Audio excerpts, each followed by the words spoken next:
The last paragraph is what I want to read. What I'm going to read. The lessons of this pamphlet are not for sale, but for the sake of humanity, as I am a prophet, and the servant is worthy of his hire. You can receive this pamphlet at expense. That's the whole sentence. The lesson of this pamphlet are not for sale. Is this a book or a pamphlet? Pamphlet. Remember that. It's a pamphlet. Is this for sale? No. You know, when you sell something, you gain it revenue. Yes. So, if it costs $5 to print this pamphlet, how much should you sell it for? $5. Shame on you to sell it more than that. Because it's a direct order in this sentence that you can't sell it. You can only get what you paid for it for. Yes. Now, I didn't say that. I didn't write that. So who said it and who wrote it? Who? The prophet. Who? Prophet. The prophet Noble Jew Ali. Watch this. And the servant is worthy of his hire. Who's the servant? Prophet. You sure? Who said we are? Oh my. We're serving, but in this case, it's one servant. Yeah. Who's been hired. Who hired this servant? Allah. And since he hired him, he wanted him to do some work for him. Islam. And he's saying he's worthy of his hire, which means what? Doing his job. You paying him for Allah is paying him for what work he wants him to do. Yes. And he's worthy of it because he's giving it to you and I. Islam. You and I. He's giving it. So he's worthy of his hire. Islam. Who hired him, he's making himself worthy of it because he's working. He said, I am your affectionate leader, and I am laboring for you both night and day, in public and in private. Yes. He said that. That was Islam.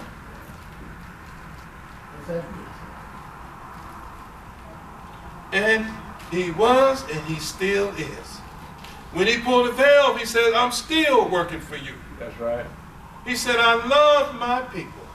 You know, when you are working and you love your work, it's not hard. Yes, sir. It's heaven. That's right. When hope and love are in back of toil, That's right. then what? All is well. That's right. So the prophet Noble Jew Ali being manifested by the all seven eyes of Allah, his earthly body was made to work and love the work that he did. So a servant is worthy of his hire. Our prophet is the servant who's worthy of his hire, who Allah Almighty is who he's working for. I didn't say that. It's right here. He said it. Islam. Watch this. You can receive this pamphlet at expense. This is the only other time you're going to see pamphlet. At expense. What does that mean? If the expense of this pamphlet was $5, then that's what you're going to receive it for. Again, you cannot sell wisdom like this. It's not for sale. It has never been for sale. And it will never be for sale. You can't sell this. It's too heavy. It is too great. Yeah. It is priceless. Yes, sir. Right, no? And when something of this great magnitude is priceless, you can't sell it. Say that it wasn't priceless. And when you read this, Men who didn't know any better said, I'll pay you any amount of money you have for this. I'm a man, I'll give you $1 million if you sell me this. There is no number of rupees, naira, pesos, dollars that you can buy this for. Islam? Watch this. The reason these lessons have not been known is because the Muslims of India, Egypt, and Palestine, India, Egypt, and Palestine had these secrets and kept them back from the outside world. And when the time appointed by Allah, they loosened the keys and freed the secrets. And for the first time in ages, these secrets have been delivered into the hands of the Muslims of America. Stop right there. Listen to Drew Ali as he talked. The reason, because some people, why haven't we had this all along? Because they're Muslims from 3 countries that had these secrets. Now we know about India and Egypt, but all of us missed Palestine. That's right, boy. There must be a Palestine state. You can't push Palestine off the map and say it don't exist. India, when you read To Thee I Grant, and you look in the front cover that's been reprinted by some other group, the question, just going back a little bit, would have to ask, where did they get it from? You see a picture of Chinese monks with the scrolls, am I right or wrong? Right. So being a young student about 25 or 27 years ago, when you're old then, I was a researcher, and I explained that to you. In February the 12th, 1978, when I got this, I left my job and got on public aid for 1, maybe 2 years. All I wanted to do was to eat this. Really? Yes, sir. Yes, sir. And that's all I did was study Drew Ali, day and night, till my face would fall in the book at night. Huh? Pamphlet. Pamphlet, yeah. Feel that. Feel that. When I got to this point, I said, well, these people look like Chinese. But who inhabited that part of India before the Chinese got there? Moors that were Indians. Tibet and those places is where the Indians lived. Later came the Chinese. Now I knew what the prophet was saying when he said India, Egypt, and Palestine. The heart of Palestine is now called what? Israel. No. The heart. Israel is part of Palestine, yeah. But the heart of Palestine is now called what? Jordan. Jordan. Jordan is where Jericho is. Jericho is where Rahab was born. Rahab was a Canaanite. Most of the Canaanites were heavily populated that area. Boaz's mother was what?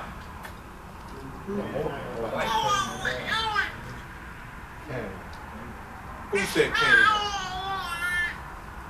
She was Canaanite.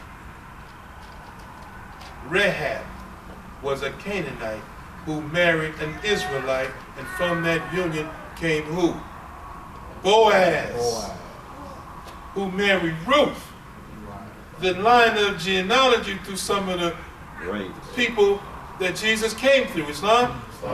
So it's connected. When you read Prophet Noble Drew Ali's teachings, well, you scholars, you must have your Quran here, your questionnaire, and your Constitution on the same table. It's like a thread that weaves back and forth, if you really want to get the gusto. Because it's all tied together and it makes sense. So, these lessons came from areas where some of these great fathers came from and lived and breathed. Now, here's the question. Many so-called scholars say, well, this look like this come from the Aquarian Gospel.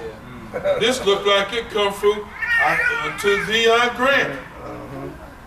How many, raise your hand, don't say nothing to the scholars. How many amongst us tonight see some of the prophet's work in the Aquarian Gospel? Raise your hand. Oh. How many see this work in To Thee I Grant? Oh, nobody. Because you have people who say, well, this is here, this is here. You're scared to raise your hand, but that's okay. Don't you see, and that's the problem because. Though you say no scholars raise their hand, everybody thinks scholars. How many more in here have read the Aquarian Gospel? See?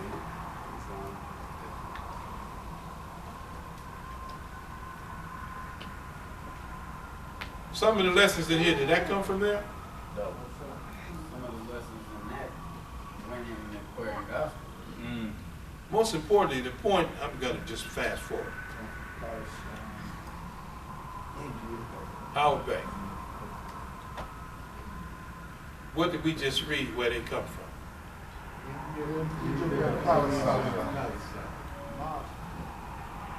Where they come from? Egypt, Palestine. That's real important. They'll remove all doubt. And anybody that come to you with that yang gang, this didn't come from no Aquarian Gospel. It didn't come from nowhere else. It came from the Muslims of India, Egypt, and Palestine. Islam. Now, who said it? Who said it? Prophet Noble Drew Ali. Prophet Noble Drew Ali. Is he right? Yes. Islam, he's right. In all argument, all of that jumping up and down, that's where it comes from. Now, what's next? What's next is that it was never in America. And what people consider the most difficult understanding is what we take for granted every day. The first thing we take for granted every day is that time never was when man was not. We take that for granted. And that little piece right there, given to somebody who didn't know, it blows their mind. That's right. Another piece, man is not the body of the soul, he's the spirit of Allah. That blows their mind. What? Because you got people who speak, who paid to give these big lectures and write volumes of books on what is love. Of man's existence. Bestsellers. Well, man, does he really die? Well, not actually he doesn't, because this happens and that happens, and so forth and so on. When the prophet teach, it's like a short punch. But in that punch, it's like 1,000,000 pieces of understanding. That's right. Or more. Because you can read something out of here and put the pamphlet down for a week and go back and read it again and get something else. That's right. It's like the information called you back and say, hey, it's something else. That's right. I was trying to let that settle first so you can get this too. Praise Allah. Then you put it down for a month and go back and say, here's something else. Well, I was letting you digest that too for a little while. Here's something else for you. How you like that? Oh, this is, I read it, but I never saw that. Look at this. Look at here, look at here, look at here. I've been reading this pamphlet for a long time. and for myself. Then another more, be reading it, and you say, yeah, the hero, the most renowned of human character, what is he but a bubbler of this week? Oh no, it's such a, oh no, it's vanity. Oh, it's something else. It's juicy. It's tasty. And it do be tasty. Because knowledge is information, and information is power. Yeah. The more knowledge and the more information you have, the better decisions you make in your life. Islam? Without information, you can't make no valid decision on what to do. You need information. You need that demonstration. But you can make a better decision. Yeah. He said, this is what you have to watch here. Now we in this little paragraph here. Look at all this meat. We done dug out of here since then. You ever crack a walnut and you didn't get all the meat out the nut? You got to get your nut picker and dig in that fork and get the little tiny pieces. Yeah, that's what this is here. He said, they didn't give you the keys. They did what? Loosen. Loosen. You gotta take. Loosen don't mean everything. Just loosen enough for you can get this, because it's overwhelming. He says, the wisdom is far too great for me. Far too fine for me. It is. The prophet said, how did Sister Diane put it? She probably gonna have to quote it. If I told you all you need, the European would know tomorrow. Is that right? Within an hour. Some scientists say we don't use not even 1/10 of our brain. Now there's a thing called autoprojection. Raise your hand if you ever heard of autoprojection. If you have heard of autoprojection, raise your hand. Auto, A-U-T-O, auto. Excuse the lips, they're too big. Auto projection. No, honestly, people with jibs like me, sometimes you can't get everything out. Now go home, sir. Brad, you got some big jibs. Yeah, I do. I love that boy. That's my boy. That's my boy. Auto projection. That means we're able to project in the future. Some people call it deja vu, but auto projection means you've already done it, been there, and they say, oh, you remember that? There's something about it I remember. You have been able to project, oh, I already did this, I saw this, so I'm just doing it all over again. That's a common trait with human beings in their mind. We all demonstrate auto projection, but we don't know that we're doing it. We all extend our thoughts sometimes to such extent, we actually cause things to be. And don't do it. Oh, I'm just lucky. Oh, that was just luck. No, it was you. It was you. That's why if you want a building, you think and meditate on that building and project it for the future, and it will manifest. Yeah. Did not the prophet say we were the Lord of things made manifest? And that we were creators and we create our own? Yes, Well, step off. Step off. I believe I created my wife. The only part about it is she's so short. What's wrong with you? But I had in mind that my wife would be like almost 6 feet. And keep you looking down, what you want, hubby? You know.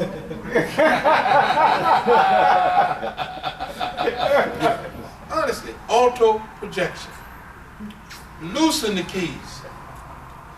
Just think, the keys are just loosening. We getting this much? We getting this much of what we comprehend? We getting this much. They loosen the keys and free to what? That means that this pamphlet, everything in it at one time was a secret. Nobody talked about it. And if they thought you knew, they would not even make a mention or a comment or nothing. They would be thinking in their mind, oh, you know, that's really a secret. It was a secret, and nobody talked about it. Even if you said things that they knew that was already in here. They never talked about it. Now, for the first time in ages, you know, we measure ages by a great event. Not by measuring years, all these years, 100 years plus 100, then 200, and that's an age. An age is measured by a great event. The age we in now is the age of what? Oh, man. What did the prophet say the age was? Emmanuel. And then in chapter 2, Emmanuel. Ages are measured by an event. The event that we're in the age now, or what affects this age, is the coming of Noble Drew Ali. Islam. When he came, that marked a new age. Good lesson. Because ain't nothing never happened like that to human beings for ages. And we are still in that part of that aura of that age by him coming. We're in that age. 1,000 years from now, we will be in those books like Manu is in the books now. The law of Manu. That's right. This is the age of Emmanuel, the kingdom of heaven. Allah in man. Allah is in man, and we know it, and we know what to do. We know we got to use it. It was a secret, and the keys have been loosened now. Islam? Islam. Thank you, peace.